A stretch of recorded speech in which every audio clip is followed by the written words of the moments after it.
శ్రీమాత్రే నమః. శ్రీ శ్రీయై నమః. శ్రీ లోకధాత్ర్యై నమః. శ్రీ బ్రహ్మమాత్రే నమః. శ్రీ పద్మనేత్రాయై నమః. శ్రీ పద్మముఖ్యై నమః. శ్రీ ప్రసన్నముఖ పద్మాయై నమః. శ్రీ పద్మకాంత్యై నమః. శ్రీ బిల్వవనస్థాయై నమః.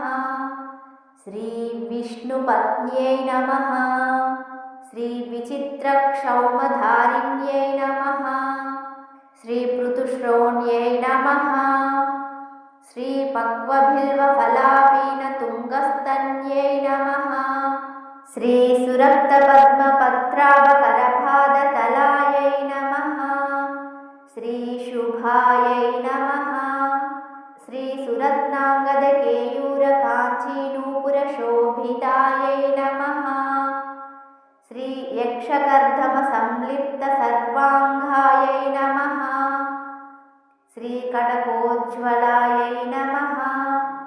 శ్రీ మాంగళ్యాభరణైః ముక్తాహారైర్విభూషితాయై నమః. శ్రీ తాటంకైరవతం శోభమానముఖాంబుజాయై నమః. శ్రీ పద్మహస్తాయై నమః.